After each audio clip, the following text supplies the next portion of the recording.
What is hydrangea? Hydrangeas are truly fascinating plants, known for their stunning blooms and vibrant colors. These flowering shrubs can be found in gardens all over the world, and they come in a variety of species, each with its own unique charm. What's really interesting is how their color can change based on the soil pH. Acidic soil produces beautiful blue flowers, while alkaline soil brings out lovely pinks. They thrive in partial shade and need plenty of water, making them perfect for those lush, green corners of your garden.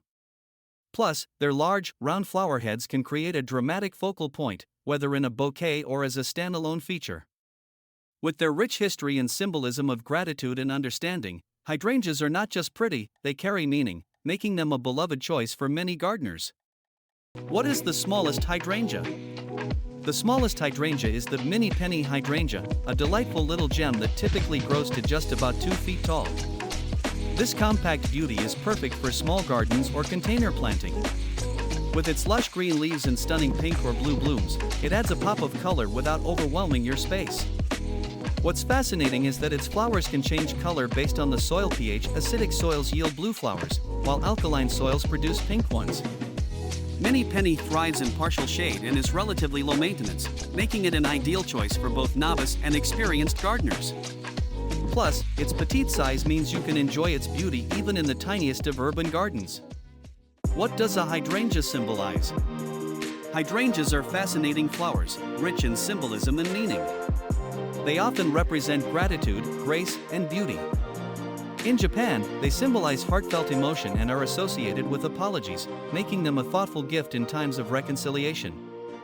The color of the hydrangea also plays a significant role. Blue ones can signify understanding and compassion, while pink ones often represent love and romance.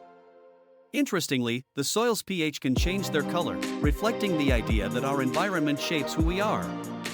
So, when you see a hydrangea, remember it's not just a pretty flower, it's a vibrant reminder of emotions, relationships, and the beauty of change. How to pronounce hydrangea? Hydrangea can be a tricky word to pronounce, but once you get it, it's quite satisfying. It's pronounced as hydrangea. The key is in the second syllable. Think of drain like a water drain. The hydra part comes from the Greek word for water, which makes sense since these beautiful flowers thrive in moist conditions. Now, let's break it down. Start with hy, then smoothly transition into drain, and finish with jew. Say it a few times, and you'll feel the rhythm. Hydrangeas are not just lovely, they come in various colors, from blue to pink, depending on the soil's pH. So, next time you see these stunning blooms, you can confidently say their name and impress your friends with your botanical vocabulary. Is hydrangea a perennial? Hydrangeas are indeed perennials, which means they come back year after year, bringing vibrant color to our gardens. These beautiful plants can thrive in various climates, but their hardiness depends on the specific variety. Some, like the big-leaf hydrangea, bloom on old wood, while others, like the panicle hydrangea, bloom on new growth. This means that pruning techniques can vary significantly. What's fascinating is their ability to change color based on soil pH. Acidic soils can produce stunning blue blooms, while alkaline soils often yield pink flowers. This adaptability makes them a favorite among gardeners. Just remember, they love moisture but can't stand soggy roots. So, if you're looking to add a splash of color that returns season after season, hydrangeas are a fantastic choice. Are hydrangea toxic to dogs? Hydrangeas are beautiful, but if you're a dog owner, you might be wondering if they're safe for your furry friend. The truth is, hydrangeas can be toxic to dogs. They contain a compound called cyanogenic glycosides, which can lead to symptoms like vomiting, diarrhea, and lethargy if ingested. While a few leaves might not cause serious harm, it's best to keep your pup away from these plants altogether. If you suspect your dog has eaten hydrangeas, don't wait, contact your vet immediately. Remember, a little caution goes a long way in keeping our pets safe and healthy. How big does a hydrangea tree get?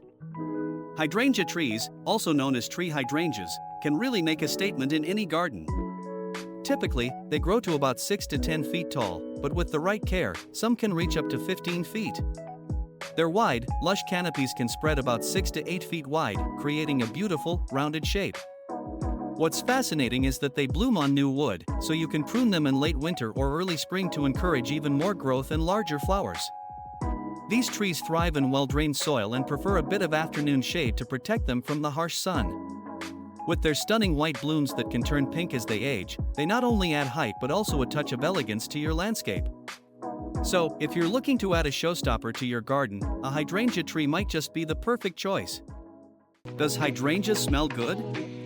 Hydrangeas are stunning, with their lush blooms and vibrant colors, but do they smell good?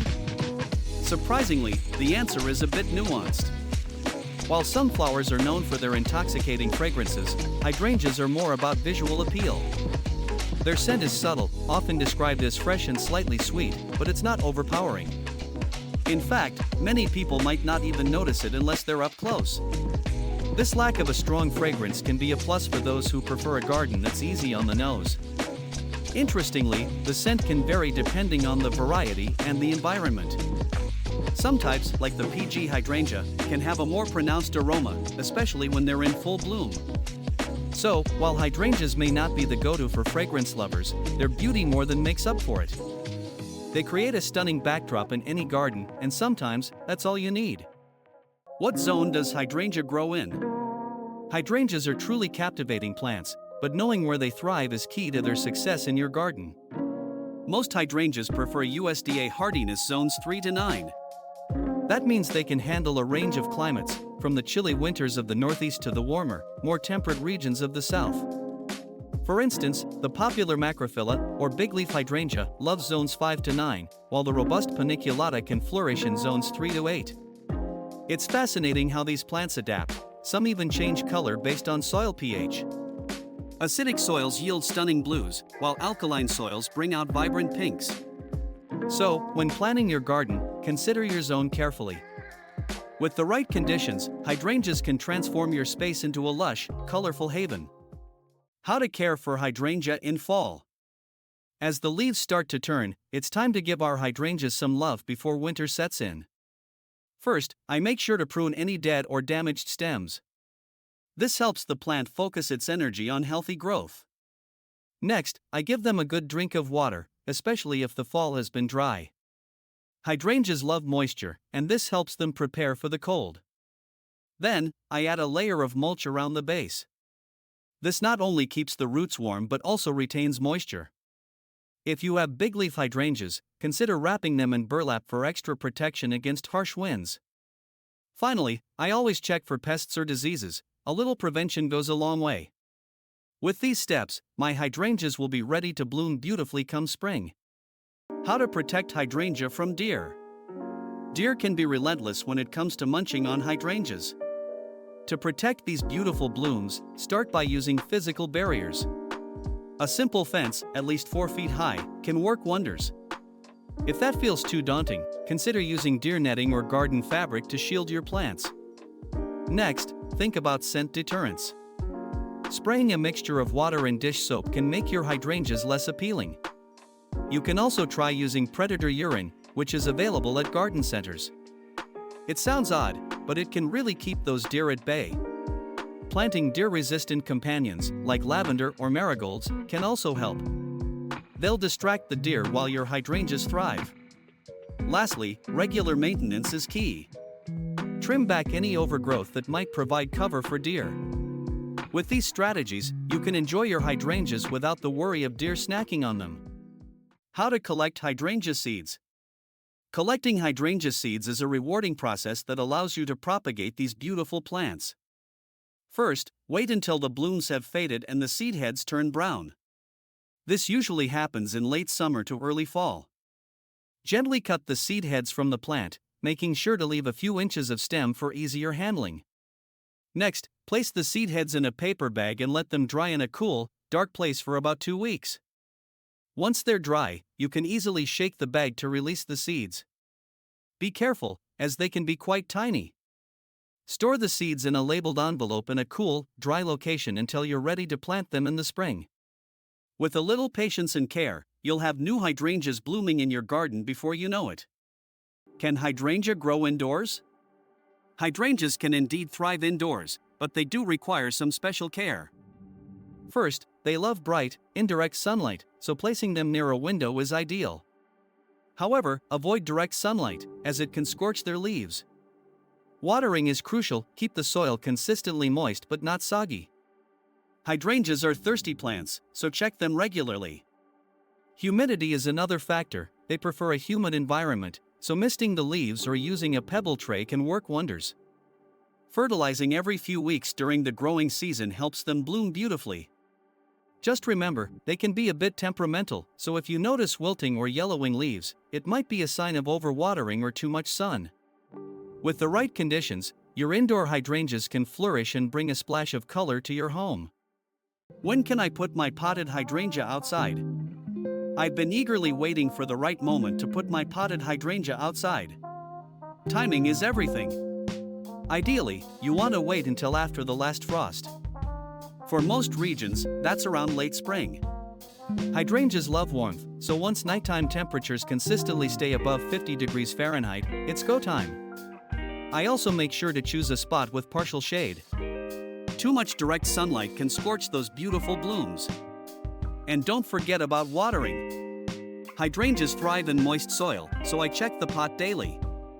If the top inch feels dry, it's time for a drink. Finally, I keep an eye on the weather. If a cold snap is forecasted, I'm ready to bring my hydrangea back inside. It's all about giving it the best chance to flourish. How deep are hydrangea roots? Hydrangea roots typically reach depths of about 12 to 24 inches, but they can spread even wider, sometimes extending out to 3 feet. This makes them quite adaptable, allowing them to thrive in various soil conditions. Interestingly, their root systems are relatively shallow compared to other plants, which is why they can be susceptible to drought. If you're planting hydrangeas, it's crucial to ensure they have enough moisture, especially during dry spells. Plus, their roots are known to be quite fibrous, which helps with soil aeration and nutrient absorption. So, if you're looking to create a vibrant garden, understanding the depth and spread of hydrangea roots can really help you plan effectively.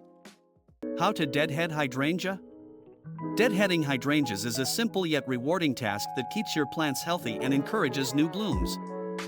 First, grab your sharp pruning shears. Look for the faded flowers at the end of the stems, these are the ones to remove. Cut just above the first set of healthy leaves, making a clean cut to avoid damaging the stem. This not only tidies up the plant but also redirects energy to new growth. Remember, different hydrangea varieties have different needs. For example, mophead hydrangeas bloom on old wood, so be cautious when pruning. After deadheading, give your plants a good drink of water and a light layer of mulch to retain moisture. With a little care, your hydrangeas will flourish and reward you with vibrant blooms all season long. How to plant hydrangea seeds? Planting hydrangea seeds is a rewarding experience that starts with choosing the right seeds. First, soak your seeds in water for about 24 hours to help with germination. Next, prepare a seed starting mix, ensuring it's light and well draining. Fill your seed trays with the mix and gently press the seeds into the soil, covering them lightly. Keep the trays in a warm, bright spot, ideally around 70 degrees Fahrenheit. Water them carefully, keeping the soil moist but not soggy. In about 2 to 3 weeks, you should see those little green sprouts emerging. Once they're a few inches tall and have a couple of sets of true leaves, it's time to transplant them into larger pots. Remember, patience is key. Hydrangeas can take a bit of time to bloom, but the vibrant colors and lush blooms will be worth the wait. Are coffee grounds good for hydrangea plants? Coffee grounds can be a fantastic addition to your hydrangea care routine. These little brown gems are rich in nitrogen, which is essential for healthy plant growth. When you sprinkle coffee grounds around your hydrangeas, you're not just feeding them, you're also improving soil structure, enhancing drainage, and attracting beneficial earthworms. But here's the kicker, coffee grounds can also influence the color of your hydrangeas. If you have blue hydrangeas, the acidity from the coffee can help maintain that beautiful hue. Just remember, moderation is key. Too much can lead to overly acidic soil, which might not be ideal for all varieties.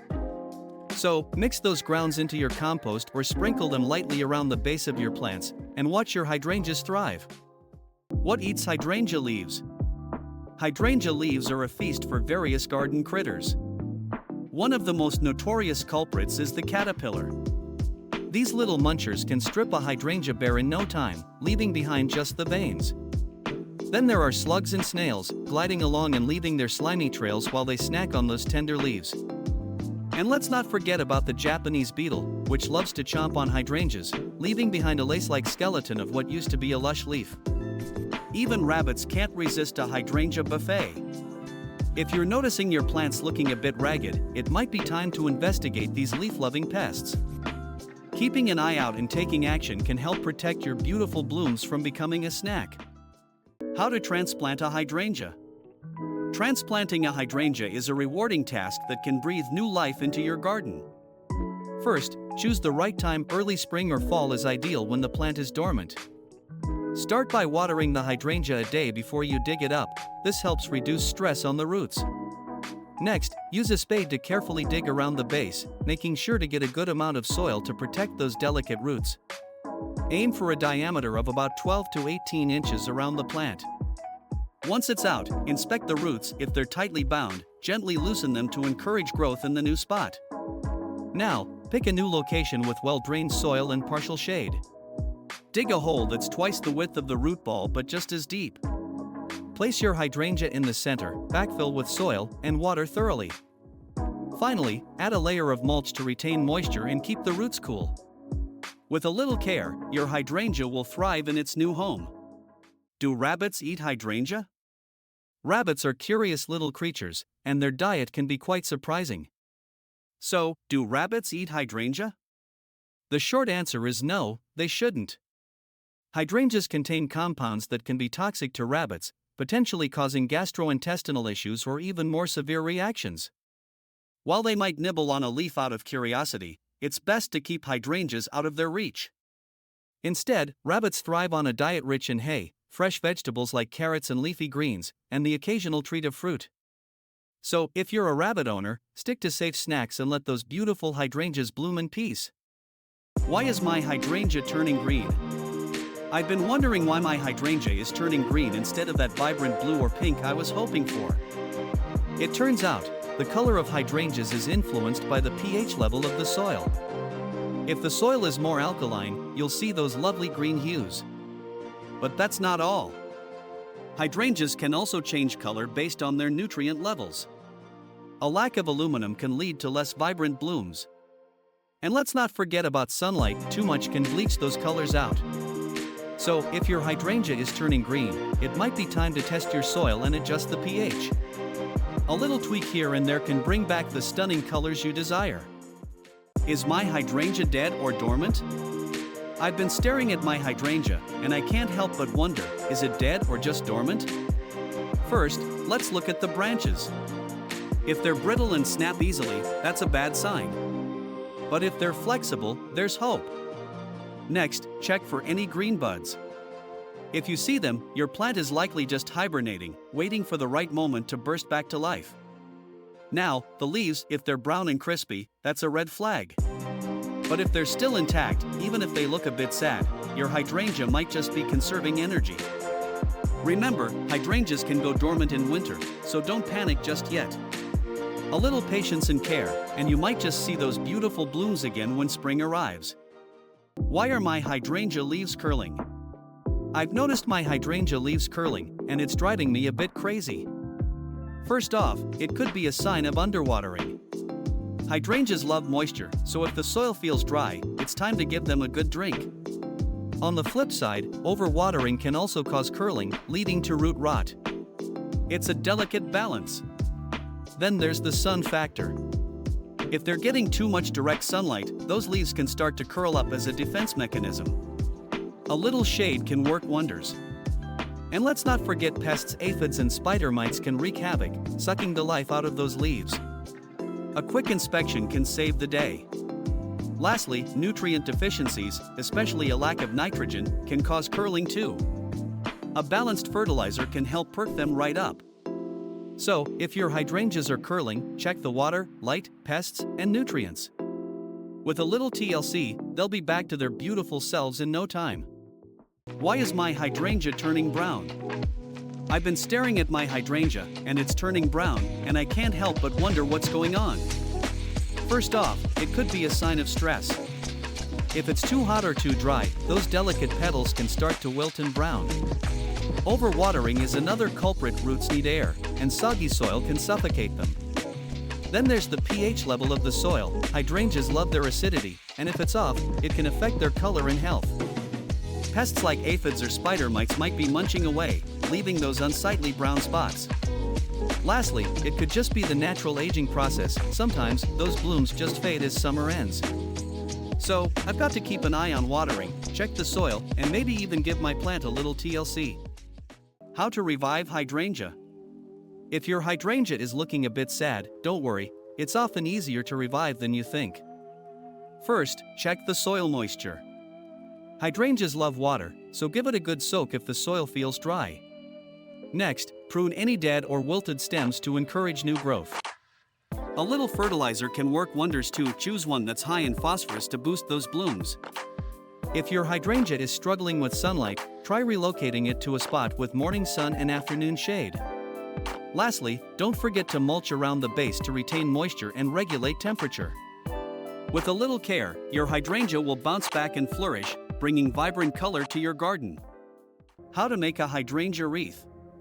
To make a beautiful hydrangea wreath, start by gathering your materials: a wire wreath frame, floral wire, and, of course, fresh or dried hydrangea blooms. Begin by cutting the stems of the hydrangeas to about 6 inches long. Secure the blooms to the frame using floral wire, starting from the outer edge and working your way inward. Layer the flowers, overlapping them slightly for a full look.